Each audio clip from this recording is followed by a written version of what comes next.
Hi, my name is Ben Dai, and I am the director for Honor and Glory. So the story is pretty much inspired by the game level Iconval. There's a suit of armor, a crusader armor that's sitting in the throne room at the very end of the level, and there's the beautiful story behind that. It's a story about a mentor, Baldric, and his apprentice, Reinhardt. The coin has a significance because that's what Overwatch would send out. It's kind of like the Willy Wonka chocolate factory, the golden ticket.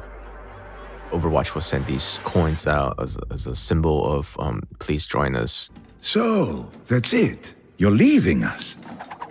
I have been called. The idea was Baldric was the original pick because he's a wiser, much more experienced fighter. And we wanted to create the situation where Reinhardt's a little bit jealous. He's not going to go in and openly say that he is jealous, but he felt like he should be the one who got picked. But we also want to try to establish this relationship of mentor, apprentice, and they're good friends. Even though Reinhardt, in the backstory, the Reinhardt is the brash, young soldier, Baldric is the more experienced and level-headed commander. Baldric always have a soft spot for Reinhardt because, he treat him like either a brother or a son. Drop pods to the east, they're coming! And in the bar, we're pretty much taking everything from the game level one-to-one. We had to take out a few items on the table and then whatnot, but we pretty much stick with the game level. Live with honor. Die with glory! So when we were animating these battlefields, I always had this idea of making everything feels very realistic.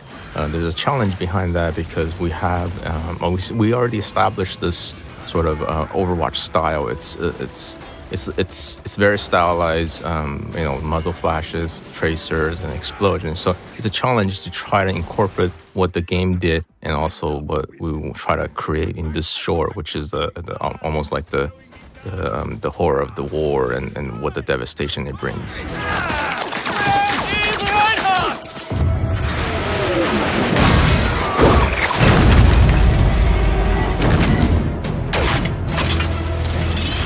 This is the first time we introduce OR-14 in the short. They are, in the lore, they are another unit from the Omnic Crisis. In our shorts, we make them just a little bit more meaner. They're like the counter for the Crusader on the Omnic side. And that's why we see that Reinhardt and Baldric is having such a hard time dealing with these guys. Reinhardt! It's based on Orisa. It's actually a previous model. Originally, we were just going to take the game skin one-to-one, try to stick with our model of, don't change any game stuff. But Arno, the associate art director for the game, actually made a point for us to change the way the OR-14 gun fires. Orisa actually has a very different cadence of firing. So Arno really want us to change that so it's ballistic and also feels like it's an older model. I had this. Obviously. Throughout this whole battlefield, there's just tons of effects. The effects department really did an awesome job of recreating this battlefield, the look and the feel, the explosions, and basically we're putting everything, including the kitchen sink, in this short. That door won't hold. We struggled a bit on this sequence because the rating, we can't show blood and gore, but we gotta show that Baldric is hurt and he's hurt bad. So we came up with a solution of putting just little bit of smoke on his wound. But when we were watching the final mix or final picture, it's just not enough. So I think the picture was due like in 2 or 3 days. And then I went and asked the supervisor, can we add something else on top of this? And being the awesome team, the effects team are, they say, sure, let's try something. And then they did a couple of versions of the drips. And then I think it adds a lot to making sure that the audience recognize the Baldric was hurt, but without being too gross and showing blood squirting or something like that. Reinhardt, live with honor. The moment where they make their exchange of the hammer came pretty early on during a writer's room. Back then, we had this whole moment where Reinhardt had 2 hammers. At one point, Reinhardt had a 2-hammer. He never used a shield. and Baldric actually took off his shield and gave it to him, and then they do this weapon exchange. But I felt like it was a double beat because Baldric has to give Reinhardt his Overwatch coin, and then it turned into this whole like, hey, take my coin, take my weapon, take my shield.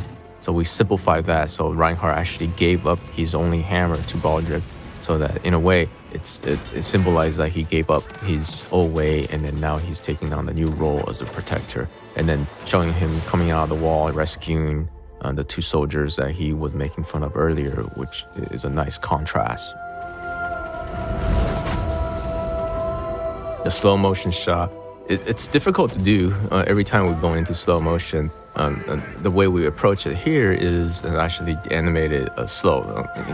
In past cases, sometimes we actually animate it real time, and then we slow it down to like 60 frames per second or whatnot. This time we just decided to let's animate this thing as if it's just slow motion. It creates a lot more work, but I think the effects, it was pretty cool.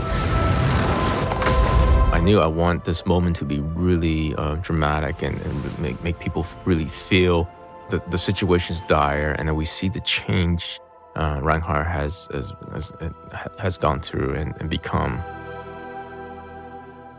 So this is the final shot. We literally take the game asset and then we put our character in it, making sure that the character is exactly on the same spot. This moment when the transition from the past to the present, it was a crossfade, and at one point, me and my editor Jake Patton was like, "Hey, let's try something. Why don't we try to do a straight cut?" And with the right sound effects, I think it creates a better impact. I must answer. Always. So that's it, guys. Thank you for listening, and I hope you enjoyed the short film.